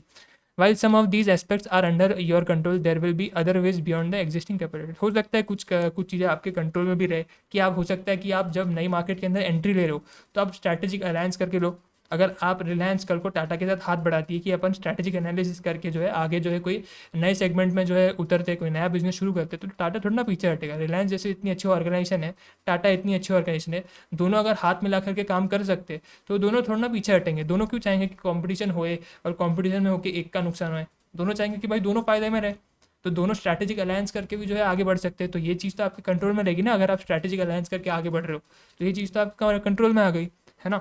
तो ये सिचुएशन में सर कुछ चीज़ें आपके कंट्रोल में हो सकती, कुछ चीज़ें आपके कंट्रोल में नहीं हो सकती, बस आपको ये जो है ध्यान देना है कि जो चीज़ें आपके कंट्रोल में उसके बीच में तो भी वो फैक्टर्स के बीच में जो फैक्टर्स आपके कंट्रोल में वो फैक्टर्स के बीच में तो भी आप एटलीस्ट क्या करो, एक बैलेंस बना करके चलो, जिसकी वजह से आपको जो है स्ट्रैटेजिक एनालिसिस करने में मदद मिलेगी। अपन बैलेंस ही नहीं मेंटेन कर पाते, जैसे मैंने बोला कि अपन परफेक्ट नहीं हो सकते, होएगी ऐसी चीज़ें होगी कि जहाँ पे आप थोड़ा सा ज़्यादा ध्यान दे रहे हो, किस जगह पे आप ज़्यादा ध्यान नहीं दे रहे हो, तो नीचे ऊपर चीज़ें होगी, और जब चीज़ें नीचे ऊपर होगी तब आपको स्ट्रैटेजिक एनालिसिस करने में दिक्कत आएगा, है ना, तब आपको स्ट्रैटेजिक एनालिसिस करने में दिक्कत आएगा, जब जब आप एनालिसिस करने जाओगे फिर आपको जो है प्रॉब्लम आएगी, है ना, आप स्मूथली जो है सारी चीज़ों को अच्छे से एग्जामिन नहीं कर पाओगे, आपको कहीं ना कहीं जो है दिक्कत आएगी, और अपने को वो दिक्कत ही अवॉइड करना है, वो दिक्कत को ही अपने को जो है दूर रखना है अपने आप से, अपने को एकदम अच्छे से जो है स्ट्रैटेजिक एनालिसिस करना है। अगर अपने को अच्छे स्ट्रैटेजिक एनालिसिस करना है तो अपने को बैलेंस बना के चलना पड़ेगा, और अपन बैलेंस बनाने में कहीं ना कहीं थोड़ा सा जो है चूक जाते हैं, थोड़े से फेल हो जाते हैं, अपन जो है अच्छे से बैलेंस नहीं बना पाते, जिसके वजह से अपना जो है स्ट्रैटेजिक एनालिसिस जो है अच्छे से नहीं हो पाता है। ये एक इशू है सर,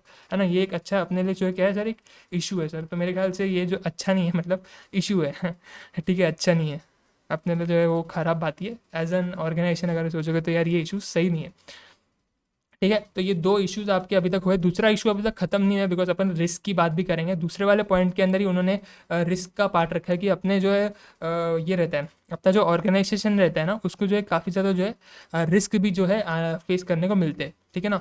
तो आपका जो तीसरा, मतलब तीसरा आप रिस्क को एक ऑल टुगेदर अलग पॉइंट की तरह भी आप देख सकते हो, है ना। एक एक सेकंड देना मेरे को, जस्ट एक सेकंड देना, थोड़ा सा यहाँ पे क्या है, बारिश का मौसम बन रहा है ना, तो चीज़ें यहाँ पे फ्लक्चुएट हो सकती है, तो मेरे को एक 2 सेकंड देना। यस सर, यहाँ पे क्या हो रहा है ना सर, बारिश का पूरा मौसम बन रहा है ना, जिसको पता नहीं रहेगा तो मैं नासिक से हूँ, तो यहाँ पे क्या है ना सर, बारिश का मौसम बन रहा है, तो लाइट वगैरह जा सकता है, और मेरे पास कुछ इन्वर्टर वगैरह है नहीं, मैंने लैपटॉप तो चार्ज पे लगा दिया है, तो अपना लेक्चर का तो कोई दिक्कत नहीं होगा, बस अपने को ये फिर अपलोड करने के लिए वाईफाई चले जाएगा ना, अगर लाइट गई तो वाईफाई जाएगा, तो वो दिक्कत है, इसलिए मेरे को थोड़ा जो है जल्दी करना पड़ेगा, ठीक है। बारिश अब तक आया तो नहीं है, लेकिन पूरा बन के आया, और एकदम फुल गर्मी हो रहा है, फुल गर्मी, एकदम गर्मी तो एकदम नेक्स्ट लेवल पे पहुंच गया है, पूछो ही मत। बारिश आए तो, बारिश आएगा तो एक आध दिन थोड़ी सी ठंडक रहेगी, उसके बाद फिर और भी ज़्यादा गर्म हो जाएगा, क्या बोले सर। और एक मैंने ये चीज़ सर जो है यहाँ पे नोट करिए, इसको है ना सर, यहाँ पर जो है एक मैंने मेरे को एक चीज़ भी कंफर्म करनी थी, मॉड्यूल के अंदर से मैंने कंफर्म करी, ये जो रिस्क वाला पार्ट है ना सर, ये पॉइंट नंबर 3 है। जब मैं नोट्स बना रहा था ना, तो ये थोड़ा सा जो है वहाँ पे चीज़ें जो है थोड़ी नीचे ऊपर हो गई, तो ये पॉइंट नंबर 3 है, ऑल टुगेदर एक डिफरेंट पॉइंट है, वही मेरे को थोड़ा सा डाउट आ रहा था, मैंने वो भी कंफर्म कर लिया। तो यहाँ पे सर आपके दो इश्यूज खत्म हो गए। तीसरा इशू है रिस्क, कि यार आपके जब अपन देखते हैं ना, जब अपन स्ट्रैटेजिक एनालिसिस करते हैं ना, तो काफ़ी ज़्यादा रिस्क होते हैं जो कि हमारे एनालिसिस को इम्पैक्ट कर सकते हैं। तब हम लोग एनालिसिस कर रहे हैं ना, तो वो चीज़ को जो है एनालिसिस करते वक्त, एग्जामिन करते वक्त हमारे को काफ़ी ज़्यादा रिस्क जो है जो कि अफेक्ट करने वाले हैं, ठीक है। तो वो रिस्क को समझेंगे, कैसे कौन से टाइप के रिस्क है, कहाँ कहाँ अपने को रिस्क आने वाला है, तो उसको भी अपन समझेंगे। लेकिन तीसरा पॉइंट है रिस्क, तो अपने नोट्स में भी आप लोग अपडेट कर लेना, ठीक है। तो दो पॉइंट अपन ने देखे स्ट्रैटेजी एनालिसिस करते हुए, अपने को ये इशू आ सकता है कि भाई अपना जो स्ट्रैटेजी है over a period of time evolve करती है, तो अपने को स्ट्रैटेजिक एनालिसिस भी जो है over a period of time करते रहना है, ये एक अपने लिए इशू रहेगा, ठीक है। उसके बाद अपन क्या बोल रहे हैं सर, कि एक्सटर्नल और इंटरनल फैक्टर्स के बीच में अपने को बैलेंस बनाना है ना, और ये बैलेंस ही अपन थोड़ा सा बनाने में जो है कामयाब नहीं हो पाते, तो इसके वजह से अपने लिए ये क्या बन जाएगा, इशू बन जाएगा। अब तीसरा इशू ये है कि भैया जब हम लोग एनालिसिस करने बैठेंगे, तो एकदम अच्छे से एनालिसिस हो नहीं पाएगा, क्योंकि कुछ रिस्क होंगे वो हमारे को जो है अफेक्ट करेंगे। अब वो रिस्क कौन से रहेंगे, क्यों अफेक्ट करेंगे, कहाँ अफेक्ट करेंगे, उसको अपने को समझना है, ठीक है। तो रिस्क के अंदर क्या बोल रहा है, बिजली चमक रही है तो बिजली कड़क रही है, देखा, बिजली कड़क रही है, तुमको मेरे ख्याल से आवाज़ नहीं आएगी, क्योंकि अपन ने सेटिंग कर रखा है, बट ठीक है, जल्दी अपन जो है लेक्चर को थोड़ा सा करने की जो है वो कर दे, क्योंकि अपने को अपलोड भी करना है, मेन वो है। रिकॉर्ड तो हो जाएगा, बैटरी तो उतनी है, लेकिन अपलोड नहीं हो पाएगा, अपलोड भी तो करना है, ठीक है सर। अच्छा, बारिश की यही दिक्कत है, पर ठीक है। रिस्क को समझते सर, रिस्क रिस्क हमारे लिए कैसे एज एन इशू की तरह जो है काम करेगा। In strategic analysis the principle of maintaining balance is important. अपन कह रहे हैं कि स्ट्रैटेजिक एनालिसिस जब जब अपन कर रहे हैं ना, बैलेंस बनाना बहुत ज़्यादा जरूरी है। बैलेंस किसके बीच में, इंटरनल फैक्टर्स के बीच में, एक्सटर्नल फैक्टर्स के बीच में। इंटरनल फैक्टर्स आपके कौन से हो गए, आपके इंटरनली, आप जो भी आपके ऑर्गेनाइजेशन के विद इन लोग हैं, जितने भी रिसोर्सेज आपके इंटरनली रिसोर्स, जो भी आपके इंटरनल रिसोर्स, जैसे कि आपके एम्प्लॉय वगैरह हो गए, है ना, इंटरनली रहते हैं। आपका जो वर्क इन्वायरमेंट रहेगा, वर्क कल्चर रहेगा आपका, इंटरनली आप इंटरनली बनता है वो, है ना। तो वो सारी चीज़ें वो आपको जो है थोड़ा सा ध्यान से जो है आपको कंट्रोल करना है। बिजली पूरी फुल फॉर्म में जो है कड़क रही है, मतलब बारिश तो जो है खतरनाक आने वाली है।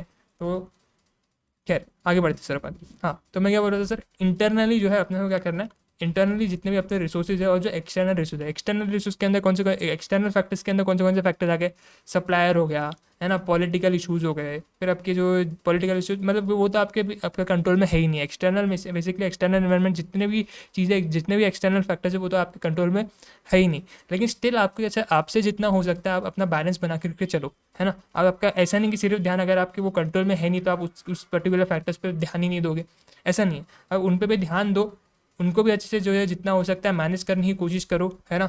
और उसके बाद जो है बैलेंस बना करके चलो, इंटरनल फैक्टर्स और एक्सटर्नल फैक्टर्स के बीच में क्या बना के चलो, बैलेंस बना करके चलो। ये बड़ा इंपॉर्टेंट बात है जब जब जब आप क्या करते हो, स्ट्रैटेजिक एनालिसिस जो है करते हो। However the complexity and intermingling of variables in the environment reduces the strategic balance in the organisation. जो आपकी कॉम्प्लेक्सिटी रहती है आपके एनवायरनमेंट के अंदर में, वो आपके बैलेंस को जो है कम कर देती है, बिकॉज सारी चीज़ें काफ़ी ज़्यादा कॉम्प्लेक्स है ना। स्पेशली आपका एक्सटर्नल एनवायरनमेंट वो तो और भी ज़्यादा कॉम्प्लेक्स है। चलो इंटरनल एनवायरनमेंट वो आपके कंट्रोल में, तो आप उधर कॉम्प्लेक्सिटी जो है कहीं ना कहीं रिड्यूस भी कर सकते हो। लेकिन जो एक्सटर्नल एनवायरनमेंट की कॉम्प्लेक्सिटी है, उनको आप जो है, क्योंकि आपके वो कंट्रोल में नहीं है ना, एक्सटर्नल फैक्टर्स आपके कंट्रोल में नहीं है ना, तो उधर की जितनी भी कॉम्प्लेक्सिटी है उसको आप कम कर ही नहीं सकते हो, है ना। तो इसलिए हमारा जो है स्ट्रैटेजिक एनालिसिस करते वक्त जो है अपन बैलेंस जो है मेंटेन नहीं कर पाते अपने फैक्टर्स के बीच में। competitive markets, liberalization, globalization, booms, recession, technological advancements, inter-country relationships, all affect business and poses risk at varying degrees। जितने भी ये सारी चीज़ें अपन बोल रहे हैं ना, मार्केट, कॉम्पिटेटिव मार्केट्स हो गए, लिबरलाइजेशन हो गया, ग्लोबलाइजेशन हो गया, बूम्स हो गए, 12th स्टैंडर्ड में भी अपन पढ़ के आते हैं सर ये सारी चीज़ें। रिसेशंस हो गए, टेक्नोलॉजिकल एडवांसमेंट्स हो गया, इंटर कंट्री रिलेशनशिप हो गया, दो कंट्री के बीच में क्या रिलेशनशिप चल रहे हैं, वॉर वगैरह तो नहीं चल रहा है ना। कोल्ड वॉर तो नहीं चल रहा है, मतलब वर्बली, मतलब मुंह से तो वो लोग झगड़ नहीं रहे हैं, है ना। All affect businesses and purchase risk at varying degree. सारी चीज़ें जो है बिजनेस को जो है अफेक्ट करती है, बिजनेस के ऊपर रिस्क परचेस करती है, और जो है वेरिंग डिग्रीज पे, अलग अलग डिग्रीज पे, कभी कम कभी ज़्यादा, है ना, इम्पैक्ट आते ही रहता है अपने ऊपर इन सारी चीज़ों की वजह से। An important aspect of strategic analysis is to identify potential imbalance or risk and assess their consequences. आपका जो इंपॉर्टेंट एस्पेक्ट है स्ट्रेटेजिक एनालिसिस का, वो ये है कि आप सबसे पहले पोटेंशियल इम्बैलेंस को आइडेंटिफाई करो। ठीक है भाई, कहाँ पे अपना जो है इम्बैलेंस क्रिएट हो रहा है, किन चीज़ों की वजह से वो किन चीज़ों की वजह से इम्बैलेंस जो है ना, किन चीज़ों की वजह से इम्बैलेंस जो है हमारा क्रिएट हो रहा है, क्या क्या रिस्क उसके वजह से हमारा जो है जनरेट हो रहा है, क्या क्या रिस्क उसके वजह से क्रिएट हो रहा है, और क्या उसके कॉन्सिक्वेंसेस रहेंगे, है ना। उन सारी चीज़ों का आप क्या करो, असेस करो अच्छे से, है ना। उन सारी चीज़ों का आप क्या करो, असेस करो अच्छे से, और उसके बेसिस पे अपना जो है एनालिसिस आगे कंडक्ट करो। A broad classification of the strategy risk that requires consideration in strategic analysis is given below. Basically sir कुछ आपका जो है एक्सटर्नल रिस्क होता है और कुछ आपका इंटरनल रिस्क होता है। बेसिकली अभी अपन क्या करने वाले, स्ट्रैटेजिक रिस्क को अच्छे से समझने वाले कि रिस्क जो है कितने कितने टाइप के रहते हैं। तो रिस्क आपके जो है बेसिकली दो टाइप के रहते हैं, ठीक है ना। एक तो आपका एक्सटर्नल रिस्क रहेगा, दूसरा आपका इंटरनल रिस्क रहेगा, है ना। एक आपका क्या रहेगा, एक्सटर्नल रिस्क रहेगा, दूसरा आपका क्या रहेगा, इंटरनल रिस्क रहेगा। और ये एक्सटर्नल रिस्क और इंटरनल रिस्क है ना, टाइम के बेसिस पे वेरी करते रहेंगे, यानी कि शॉर्ट टाइम रहेगा, शॉर्ट टाइम रहेगा, एंड लॉन्ग टाइम रहेगा, आपका लॉन्ग टाइम रहेगा, ठीक है। तो आपका जो है एक्सटर्नल है और जो इंटरनल है, ये दो बेसिस पे वेरी करेंगे। एक तो शॉर्ट टर्म में आपके जो है अलग अलग रिस्क रहेंगे, और लॉन्ग टर्म में आपका अलग रिस्क रहेगा, एक्सटर्नल में और इंटरनल में। ऐसे एक सिचुएशन में अपन बोलते हैं, बेसिकली अपन ने क्या बनाया हुआ है, एक मैट्रिक्स बनाया हुआ है, ठीक है ना। ये अपना क्या हो गया, ये मैट्रिक्स हो गया अपना, जिसको अपन अभी जो है अच्छे से समझने वाले हैं, ठीक है ना। जिस आप देख सकते हो कि वर्टिकल पे आपको क्या देखने को मिल जाएगा, वर्टिकल पे आपको स्ट्रैटेजिक रिस्क देखने को मिलेगा। वर्टिकल पे आपको क्या देखने को मिलेगा, स्ट्रैटेजिक रिस्क देखने को मिलेगा, यानी कि एक्सटर्नल रिस्क और इंटरनल रिस्क। हॉरिजॉन्टल में आपको क्या देखने को मिलेगा, हॉरिजॉन्टल में आपको टाइम देखने को मिलेगा, है ना। Short time and long time, short term या फिर लॉन्ग टर्म में बोल सकते हो, टर्म भी अपन बोल सकते हो। मैं टर्म डिस्कस करूंगा, बिकॉज शॉर्ट टाइम जो है फिट नहीं बैठता, शॉर्ट टर्म जो है फिट बैठता है, तो अपन इसको जो है टर्म की तरह जो है आगे बात करने वाले, ठीक है। बस पेन नहीं है, नहीं तो अपन अच्छे से लिखते, माउस से लिखना पड़ता है, बट ठीक है। आ जाओ सर, तो सबसे पहले सर अपन देखते हैं कि सबसे पहले अपन एक्सटर्नल रिस्क को समझते हैं, क्योंकि अपना चैप्टर एक्सटर्नल रिस्क से जो है डील करता है। इंटरनल एक्सटर्नल रिस्क बोल रहा हूँ, एक्सटर्नल इन्वायरमेंट से जो है डील करता है चैप्टर 2, और चैप्टर 3 इंटरनल इन्वायरमेंट से डील करता है। तो अपन पहले एक्सटर्नल इन्वायरमेंट की बात करते हैं, इंटरनल इन्वायरमेंट की बात जो है अपन इधर ही करेंगे। दो इंटरनल इन्वायरमेंट का पार्ट इन्होंने चैप्टर 3 के अंदर देना चाहिए था, बिकॉज चैप्टर 3 जो है आपका, चैप्टर 3 जो है इंटरनल इन्वायरमेंट का एनालिसिस है। लेकिन बट ठीक है, कोई दिक्कत नहीं, अपन जो है यहाँ पर ही इस पूरे डायग्राम को जो है डिस्कस करने वाले, क्योंकि डायग्राम जो है मॉड्यूल के अंदर भी आपको जो है यहीं पर उन्होंने दिया हुआ है, ठीक है। तो सर सबसे पहले अपन जो है समझते हैं कि आपका एक्सटर्नल रिस्क कौन से कब कब अपने को जो है एक्सटर्नल रिस्क जो है देखने को मिलने वाले, और किस टाइप में जो है एक्सटर्नल रिस्क अपने को जो है देखने को मिलने वाले। सबसे पहले अपन जो है एक्सटर्नल रिस्क शॉर्ट टर्म में देखते हैं कि शॉर्ट टर्म में अपने को एक्सटर्नल रिस्क क्या देखने को मिलेगा, ठीक है ना। एक सेकंड वो दरवाज़ा जो है, मैं एक सेकंड दो, हवाएं बहुत तेज़ चल रही है अभी, क्या नाम, बारिश आने वाली है, और फुल फॉर्म में अभी जो है तूफान टाइप हवा चल रही है, तो अपने को जो है लेक्चर को थोड़ा जल्दी से निपटाना पड़ेगा, बिकॉज मैं अपलोड नहीं कर पाऊंगा, सीन वो है। ठीक है, तो इसको समझते हैं सर, पहले जल्दी से रिस्क वाला पार्ट में समझा देता हूँ आपको। जल्दी से नहीं मतलब आराम से समझते हैं, अपने पास टाइम है अच्छा खासा। ठीक है, तो सर मैं क्या बोल रहा हूँ, सबसे पहले अपन एक्सटर्नल रिस्क को समझ रहे हैं। एक्सटर्नल रिस्क के अंदर भी क्या बोल रहा हूँ मैं, एक्सटर्नल रिस्क में भी पहले देखते हैं अपन शॉर्ट टर्म में क्या रिस्क अपने को देखने को मिलेगा। ठीक है, तो यहाँ पर सबसे पहले ये लोग क्या बोल रहे हैं, एक्सटर्नल के अंदर अपने को शॉर्ट टर्म रिस्क क्या देखने को मिलेगा, errors in interpreting the environment. अगर आप इन्वायरमेंट को इंटरप्रेट करने में एरर कर दो, है ना, आपने अगर इन्वायरमेंट को सही तरीके से समझा नहीं। जैसे कि सर अपना अगर अपन कल का एग्जाम्पल ही कंटिन्यू करें, नट्टू काका, जेठालाल और बाघा का। नट्टू काका और अगर बाघा ने सही तरीके से अपने इन्वायरमेंट को समझा नहीं रहता, अगर एरर कर दिया रहता, से फॉर एग्जांपल उन्होंने जो है न्यूज़ देखी कि भाई फॉरेन डायरेक्ट इन्वेस्टमेंट आने वाला है, अगर उसने ये न्यूज़ देखकर भी नज़रअंदाज कर लिया रहेगा कि छोड़ना है एफडीआई अपने को क्या इम्पैक्ट करेगा, एफडीआई से अपने को क्या होगा, है ना, छोटा मोटा सा एफडीआई वगैरह आ रहेगा, अगर उसने उस कंसेप्ट को अच्छे से समझा नहीं होगा नट्टू काका और बाघा ने, तो वो लोग ने क्या बोला रहेगा, यार एफडीआई क्या, अपने को थोड़ा कुछ होगा, छोट छोट इग्नोर मार, एफडीआई को इग्नोर मार। तो उन्होंने जेठालाल को इसके बारे में नहीं बताया रहता। अगर जेठालाल को उसके बारे में नहीं बताया रहता तो जेठालाल उसके लिए प्रिपेयर्ड नहीं रहता, जेठालाल उसके लिए अच्छे से सही तरीके से प्लानिंग नहीं कर पाता, जेठालाल सही तरीके से अपनी स्ट्रैटेजी नहीं बना पा रहा, है ना। क्यों? क्योंकि उन्होंने क्या किया, उन्होंने जो है इन्वायरमेंट को सही तरीके से जो है इंटरप्रेट नहीं किया। इन्वायरमेंट बता रहा था कि भैया एफडीआई आने वाला है, इन्वायरमेंट के अंदर एफडीआई आने वाला है, एक्सटर्नल इन्वायरमेंट के अंदर एफडीआई आने वाला है। तो ये अपने को सही तरीके से इंटरप्रेट करके क्या करना चाहिए था, अपनी स्ट्रैटेजी बनानी चाहिए थी। लेकिन अपन ने इन्वायरमेंट को सही तरीके से इंटरप्रेट ही नहीं किया। अपन ने देखा कि एफडीआई आने वाला है, नट्टू का बागा ने देखा एफडीआई आने वाला है, फॉरेन डायरेक्ट इन्वेस्टमेंट आने वाला है, लेकिन इन्होंने क्या बोला, ना अपने को क्या एफडीआई वगैरह करेगा, जाने दे, तू तू तू न्यूज़ का चैनल चेंज कर, बागा तू न्यूज़ का चैनल चेंज कर। अगर ऐसा नट्टू काका ने बोला रहता तो फिर क्या हुआ रहता, स्ट्रैटेजिक फेलियर हो गया रहता। मतलब क्या हो गया सर, कि मतलब आप सही तरीके से फिर स्ट्रैटेजी नहीं बना पाए ना, जब आपने इंटरप्रेट ही नहीं किया सही तरीके से इन्वायरमेंट को, तो आपने जो भी स्ट्रैटेजी बनाई रहेगी, जो भी आपकी स्ट्रैटेजी आप फॉलो कर रहे रहोगे, है ना, क्या वो स्ट्रैटेजी सही होगी? वो स्ट्रैटेजी फिर सही नहीं होगी ना। हम क्या बोल रहे हैं, स्ट्रैटेजी जो है over a period of time evolve होती है, over a period of time वो चेंज आपको करना पड़ता है, उसके अंदर चेंजेस आपको लाने पड़ते हैं, उसके अंदर आपको चीज़ों को अपडेट करना पड़ता है। क्यों? क्योंकि बाजू में जो है जो आपके सर्कमस्टेंस है, जो आपका इन्वायरमेंट है, उसके अंदर चेंजेस आ रहे हैं। ये लो लाइट गई, जैसे मैंने बोला लाइट गई। और अब अपने को जो है लेक्चर अपलोड करने में थोड़ी सी दिक्कत होने वाली है। लेक्चर रिकॉर्ड होगा, रिकॉर्डिंग भी चल रही होगी, बट रिकॉर्डिंग भी ज़्यादा टाइम चल नहीं पाएगी क्योंकि अपने पास लैपटॉप है ना। तो लैपटॉप में कितनी परसेंट बैटरी है, 85% है, और वो बता रहा है 1.5 घंटा जो है लैपटॉप चलेगा, है ना। तो ठीक है, कोई दिक्कत नहीं। और मेरे ख्याल से पीडीएफ भी मैं सेव नहीं कर पाऊंगा, बट ठीक है, लेक्चर रिकॉर्ड हो रहा है वो बात ठीक है, अपना कर लेंगे मैनेज कर लेंगे, समझते कंसेप्ट पे ध्यान देते सर अपन। तो मैं क्या बोल रहा हूँ सर आपको, कि अगर आपने सही तरीके से इन्वायरमेंट को इंटरप्रेट नहीं किया ना, तो आपका स्ट्रैटेजिक फेलियर होगा, आपकी स्ट्रैटेजी काम नहीं करेगी, है ना। अपन क्या बोल रहे हैं, स्ट्रैटेजी जो है कंटिन्यूस बेसिस पे जो है इवॉल्व होती रहती है ना। आपका जो चेंजेस आते हैं सर्कमस्टेंस के अंदर, उसको आपको अपडेट करना पड़ता है ना। उसको आपको क्या करना पड़ता है, चेंजेस को आपको चेंजेस को अपने अडॉप्ट करना पड़ता है और अपनी स्ट्रैटेजी को अपडेट करना पड़ता है, मॉडिफिकेशंस करने पड़ते हैं स्ट्रैटेजी के अंदर, है ना। तो वो अगर आप इन्वायरमेंट को सही तरीके से इंटरप्रेट नहीं कर पाए, तो आप सही तरीके से अपने स्ट्रैटेजी को जो है मॉडिफाई भी नहीं कर पाओगे, सही तरीके से अपने स्ट्रैटेजी को जो है क्या नहीं कर पाओगे, अपडेट भी नहीं कर पाओगे। उसकी वजह से आपको क्या होगा, उसकी वजह से आपको ये होगा कि आपको स्ट्रैटेजिक फेलियर होगा।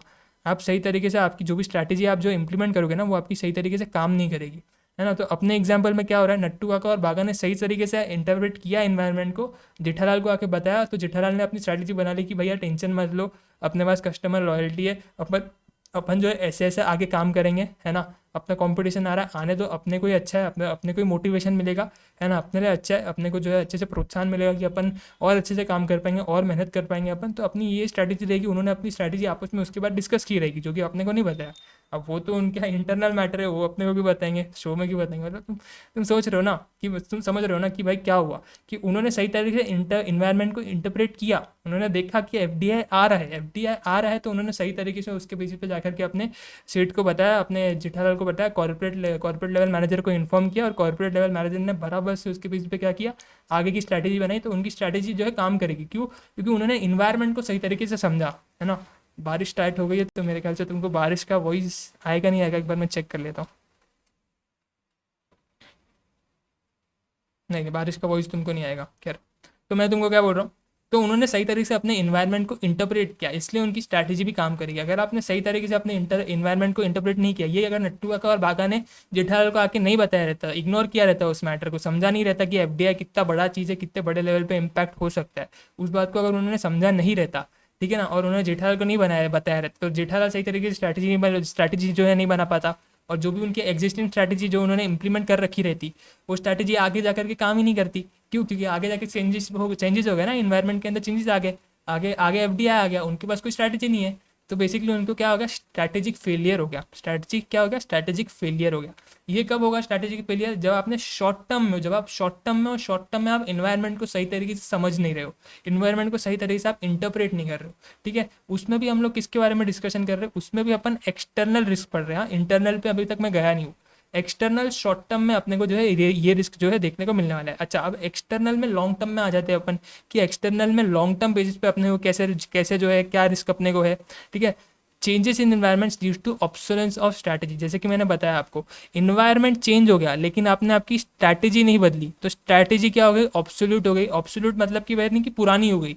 ठीक है ना, पुरानी हो गई, आपने अपडेट नहीं किया आपका स्ट्रैटेजी को। इन्वायरमेंट का डिमांड था कि आप आपकी स्ट्रैटेजी को जो है चेंज करो, स्ट्रैटेजी को जो है अपडेट करो, स्ट्रैटेजी को जो है मॉडिफाई करो, लेकिन आपने क्योंकि सही तरीके से इन्वायरमेंट को नहीं समझा और आपने स्ट्रैटेजी को चेंज नहीं किया, तो लॉन्ग टर्म में आपको क्या होगा? लॉन्ग टर्म में आपकी स्ट्रैटेजी ऑब्सोल्यूट हो जाएगी, स्ट्रैटेजी ऑब्सोलेंस हो जाएगा, यानी कि स्ट्रैटेजी आपकी जो है काम नहीं करेगी, स्ट्रैटेजी जो है आपकी पुरानी हो गई। इन्वायरमेंट आपका कुछ नया है, इन्वायरमेंट आपका चेंज हो चुका है, लेकिन स्ट्रैटेजी वही आपकी पुरानी है जो कि अभी काम नहीं करने वाली। स्ट्रैटेजी अभी आपकी ऑब्सोल्यूट हो चुकी है, खराब हो चुकी है, खत्म हो चुकी है, अभी काम नहीं करने वाली है इसके आगे वो, है ना। तो वैसी वाली बात है। तो लॉन्ग टर्म में आपको एक्सटर्नली क्या रिस्क आने वाला है? लॉन्ग टर्म में आपको एक्सटर्नली ये रिस्क आने वाला है कि इन्वायरमेंट चेंज होगा, आपने अगर स्ट्रैटेजी नहीं बदली तो स्ट्रैटेजी ऑब्सोल्यूट हो जाएगी, यानी कि स्ट्रैटेजी काम नहीं करेगी। स्ट्रैटेजी क्या नहीं करेगी? काम नहीं करेगी। और शॉर्ट टर्म में आपको एक्सटर्नली क्या रिस्क है कि अगर आप इन्वायरमेंट को सही तरीके से नहीं समझते हो तो स्ट्रैटेजिक फेलियर हो जाएगा। क्या हो जाएगा? सही स्ट्रैटेजिक फेलियर होगा। क्यों? क्योंकि आप इन्वायरमेंट को सही तरीके से नहीं इंटरप्रेट कर पा रहे हो, इन्वायरमेंट को सही तरीके से आप समझ नहीं रहे हो। नट्टू काका और बागा ने देखा एफडीआई आने वाला है इन्वायरमेंट के अंदर, लेकिन उन्होंने सही तरीके से इंटरप्रेट नहीं किया, उसको सही तरीके से समझा नहीं, ध्यान नहीं दिया, जेठालाल को बताया नहीं, कॉर्पोरेट लेवल मैनेजर को बताया नहीं। कॉर्पोरेट लेवल मैनेजर को बताया नहीं तो कॉर्पोरेट लेवल मैनेजर स्ट्रैटेजी को कैसे अपडेट करेगा? वो स्ट्रैटेजी को अपडेट नहीं कर पाया, तो क्या हुआ? स्ट्रैटेजिक फेलियर हुआ। अब स्ट्रैटेजिकली सक्सेसफुली नहीं, स्ट्रैटेजिकली आप सही से कंप्लीट ही नहीं कर पाओगे ना आगे जा करके। समझ रहे हो? नहीं समझ रहे हो? और लॉन्ग टर्म में क्या होगा? लॉन्ग टर्म में स्ट्रैटेजी काम ही नहीं करेगी। लॉन्ग टर्म में क्या होगा? स्ट्रैटेजी काम ही नहीं करेगी। क्यों? क्योंकि आपने इन्वायरमेंट को आपने समझा नहीं। इन्वायरमेंट चेंज हो गया, इन्वायरमेंट बोल रहा था कि चीख चीख के चिल्ला चिल्ला करके भैया स्ट्रैटेजी को बदलो, लेकिन तुम बदल ही नहीं रहे थे। इन्वायरमेंट चेंज हो रहा था, तुम नहीं बदल रहे थे, स्ट्रैटेजी नहीं बदल रहे थे तुम लोग, तो क्या हुआ?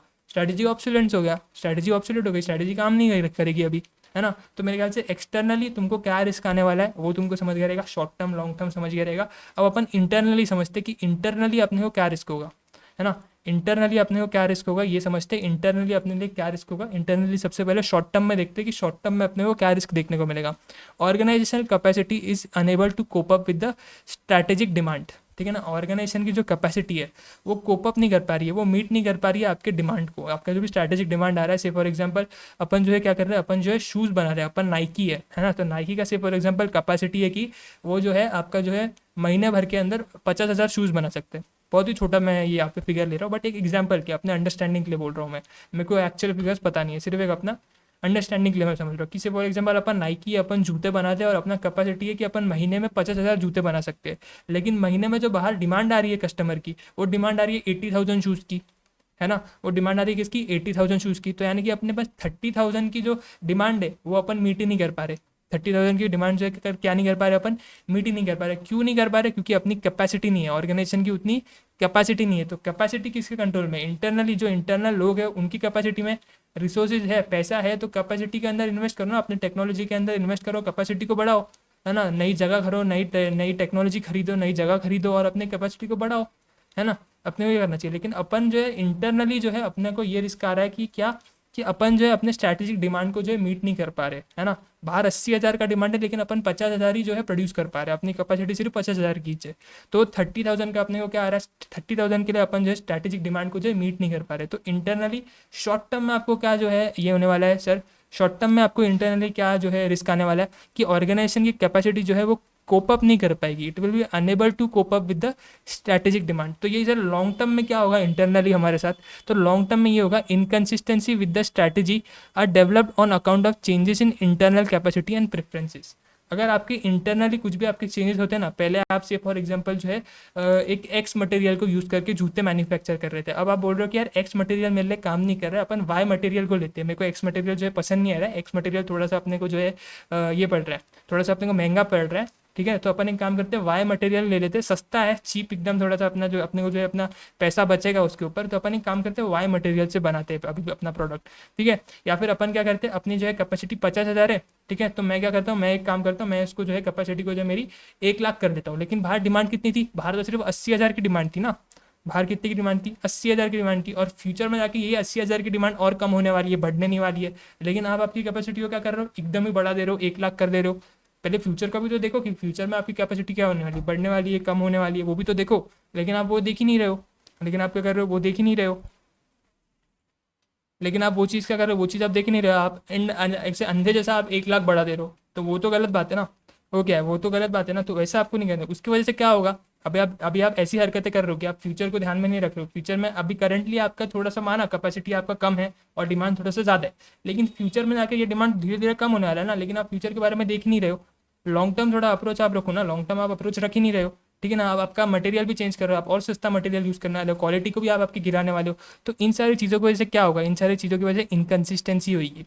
इन सारी चीज़ों की वजह से क्या होगा, इन सारी चीज़ों की वजह से क्या होगा, इनकन्सिस्टेंसी आएगी। Inconsistency with the strategy are develop. इसकी वजह से क्या होगी, आपकी स्ट्रैटेजी जो भी रहेगी ना, उसके अंदर इनकन्सिस्टेंसी आ गई। पहले स्ट्रैटेजी कुछ और रहेगी, अब आपने मटेरियल सस्ता लेना शुरू कर दिया, और आपने जो है आपका क्या कर दिया, कैपेसिटी को बढ़ा दिया, जबकि आगे जाके डिमांड थोड़ी सी कम होने वाली है ना। 80,000 से 70,000 60,000 आने वाली है, आप कर रहे हो 1 लाख, है ना।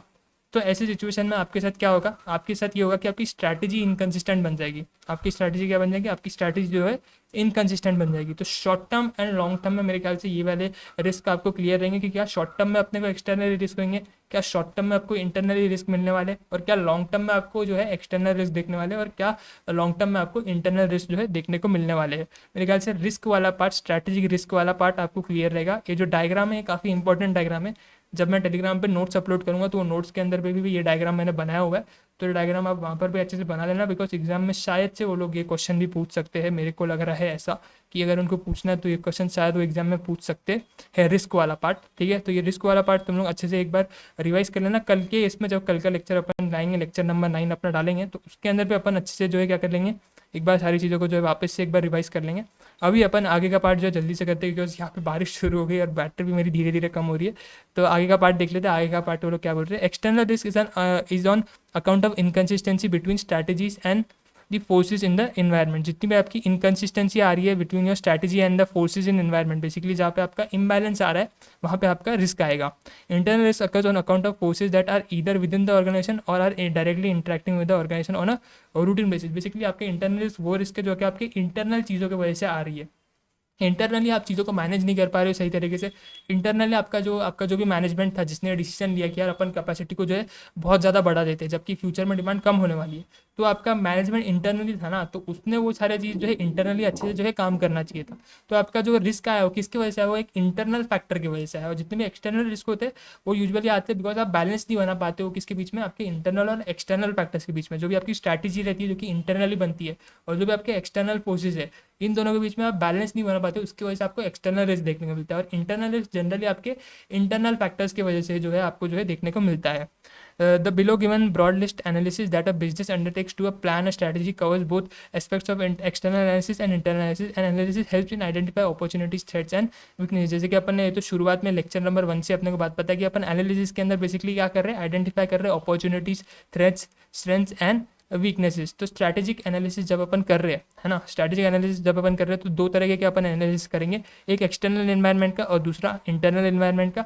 जब अपन एक्सटर्नल एनालिसिस करेंगे तो अपन किन किन चीज़ों का एनालिसिस करेंगे, अपन कस्टमर का एनालाइज करेंगे, है ना, कस्टमर का एनालिसिस करेंगे, कंपटीटर का एनालिसिस करेंगे, मार्केट का एनालिसिस करेंगे, इन्वायरमेंट का एनालिसिस करेंगे, है ना। और जब अपन इंटरनल एनालिसिस करेंगे तो अपन किन किन चीज़ों का एनालिसिस करेंगे, परफॉर्मेंस का एनालिसिस करेंगे, डिटर्मिनेंट्स का एनालिसिस करेंगे, है ना। जब अपन एक्सटर्नल एनालिसिस कर रहे हैं तो अपन ये सब चीज़ें क्यों कर रहे हैं, ताकि अपने को स्ट्रेंथ्स, वीकनेसेस, अपॉर्चुनिटीज, थ्रेट्स, ये सारी चीज़ें पता लग जाए। और एक चीज़ अपने को पता करनी है, क्या, स्ट्रैटेजिक अनसर्टेनिटीज़, कि भाई क्या फ्यूचर में जाके मेरे को कोई अनसर्टेनिटी देखने को मिलेगी जिसको मैं आज प्रिडिक्ट कर सकता हूँ, है ना। ये सारी चीज़ों के लिए अपन जो है बेसिकली स्ट्रैटेजिक एनालिसिस जो है कर रहे हैं। तो यहाँ पर एक काम करते हैं अपन, यहाँ पर जो है अपन थोड़ा सा जो है एक पॉज लेते हैं, बिकॉज लाइट मेरे यहाँ पे जा चुकी है। बारिश जो है ज़ोर से आना शुरू हो चुकी है, तो यहाँ पर मैं एक छोटा सा पॉज लेता हूँ, यानी कि अभी ये लेक्चर को अपन यहीं पे रोकते हैं, है ना, यहीं पे इस लेक्चर को मैं ख़त्म करता हूँ। कल जब अपन आएंगे तो स्ट्रैटेजिक रिस्क वाला पार्ट एक बार मैं फिर से आपको अच्छे से रिवाइज करवा दूंगा, और आगे का जो पार्ट रहेगा उसको अपन कंटिन्यू करेंगे कल के लेक्चर में, है ना, लेक्चर नंबर 9 के अंदर में। तो आज अपन जो है यहीं पे रुकते हैं, ठीक है। मेरे ख्याल से इतना पार्ट जितना अपन ने इश्यूज़ देखे अभी तक, वो इश्यूज़ मेरे ख्याल से तुमको अच्छे से क्लियर रहेंगे। नोट्स मैं टेलीग्राम चैनल पे डाल दूंगा, तो तुम लोग वहाँ से जो है अच्छे से नोट्स बना करके अपने आना। चैप्टर नंबर 2 के अपने ये पहले नोट्स रहेंगे, तो अच्छे से हेडिंग डालना चैप्टर 2 की, बिकॉज कल अपन ने सिर्फ बेसिक डिस्कशन किया था। तो आज इश्यूज़ वाला पार्ट तुमको लिखने के लिए रहेगा, तो तुम अच्छे से लिख पाओगे। और बेसिक अगर मैंने कुछ नोट्स के अंदर डाला रहेगा तो वो वाला पार्ट भी तुम लिख लेना। तो जितने भी नोट्स है वो मैं टेलीग्राम पे अपलोड कर दूंगा आज के लेक्चर नंबर 8 के, तो वो तुम लोग अच्छे से लिख लेना। लेक्चर नंबर 9 के अंदर अपन अच्छे से एक बार फिर से पूरा रिवीजन ले लेंगे, और आगे का बात जो है, आगे का जो पार्ट है वो डिस्कस करेंगे। तुमको कहीं पे कुछ भी डाउट आता है तो वो तुम लोग मेरे को कमेंट सेक्शन में बता सकते हो। कोई भी दिक्कत है तो कुछ भी मेरे को है तो तुम मेरे को बताओ, मैं आराम से सॉर्ट आउट करने की जो है ट्राई करूँगा, मेरा बेस्ट दूंगा उसके अंदर। बाकी मैं जो है लेक्चर को जो है यहाँ पे रोकता हूँ, बिकॉज बारिश फुल जोर शोर में चल रही है, और तुमको लाइट में भी थोड़ा सा कुछ फ़र्क दिखा रहेगा, मतलब फेस कैम में मेरे को कुछ फ़र्क दिख रहा है, तो मेरे को थोड़ा सा देखना पड़ेगा। तो मैं करता हूँ सारा कुछ मैनेज, हैंडल करता हूँ मैं। तब तक के लिए तुम लोग अपना ध्यान रखना, लेक्चर को जो है अच्छे से देखना, कोई भी दिक्कत है कमेंट करके बताना, और होमवर्क जो है डेली बेसिस पे करना, टेलीग्राम पे होमवर्क डाल दूंगा।